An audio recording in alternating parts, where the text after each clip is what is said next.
Գյուրջան Կասկադ, հասանելի բնակարաններ 65 ամիս մարման ժամկետով։ Ես շատ հարցեր ունեի, բայց քանի որ կարող ասեց մեկ, ես կփորձեմ սահմանակ փակել ու բացի հարցը տալուց նորից պիտի խորին շնորհակալություն հայտնեմ ձեզ ձեր ոչ միայն բանախոսության, այլ որ մեր այս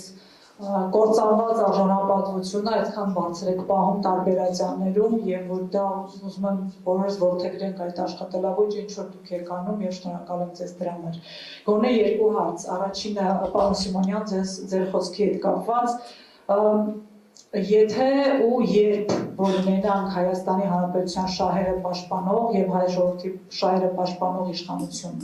ու ունենանք մի իրավիճակ, որ այս դատավճիռները արդեն կայացրած լինեն կանխատեսելի այսպես վճիռներով, ինչ պիտի անի այդ իշխանությունը, ինչ պատուհան կարող է այդ ժամանակ գոյություն ունենալ, որպեսզի Հայաստանի դեմ կայացող այս վճիռները չդառնան այն շղթան, որը դուք ներկայացրեցիք, թե ինչ հետևանք կարող է ունենան, ինչ պետք է անել առաջին իսկ օրվանից այդ հարցը կանգնեցնելու կամ այլ լուծում տալու համար եւ Տիկին Սահակյան ձեր խոսքի մեջ չուզեցար մանրամասնել թե ինչ վարկած կա թե ինչու է օրինակ Ռուբեն Վարդանյանի դատավարությունը առանձին տեղի ունենում եւ իրենք եւ ինքը անձամբ պնդել է որ միասին այդ դատավարությունը տեղի ունենա ձեր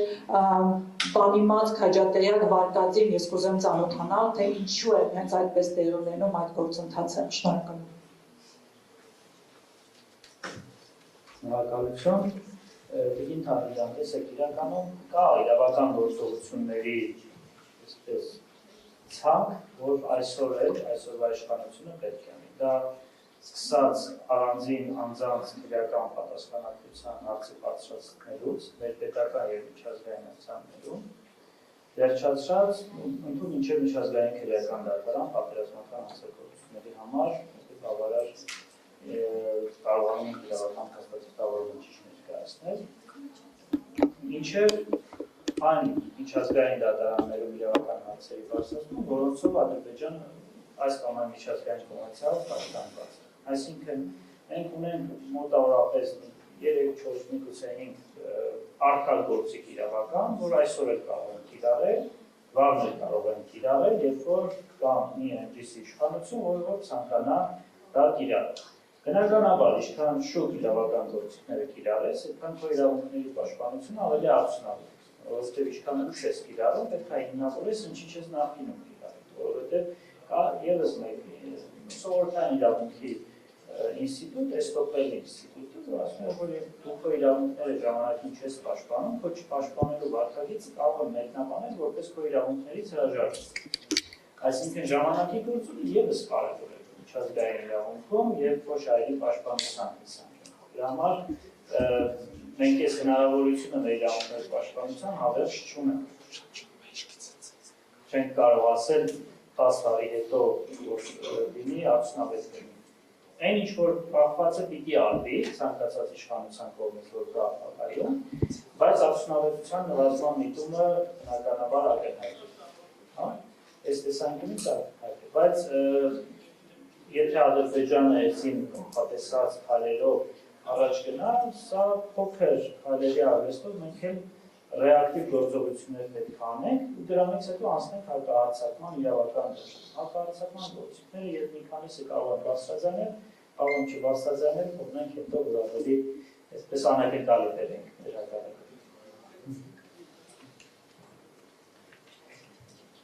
Երկրորդ հարցի մասով կարծում եմ մեկը հենց Ռուբեն Վարդանյանի անձը ինքը կարծում շատ վոկալ է խնդիրները ներկայացնելու մասով, թեև գիտակցում է նաև այդ վրեժխնդրության մոտեցումը եւ միջազգային ճանաչման ուժով թերևս ավելի մեծ հետաքրքրություն կա իր անձի նկատմամբ, դա չեզոքացնելու նպատակով, որպեսզի նաև դա չտարածվի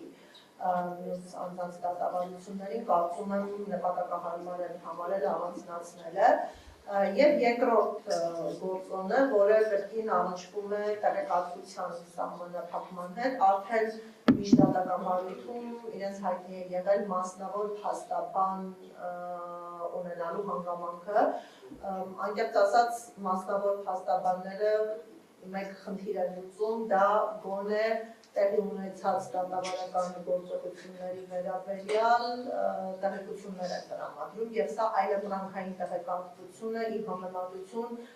պետության կողմից մատակարարվող տեղեկատվության եւ նման պայմաններում այս մասնավոր փաստաբանի ներգրավվածությունը կարող է ավելի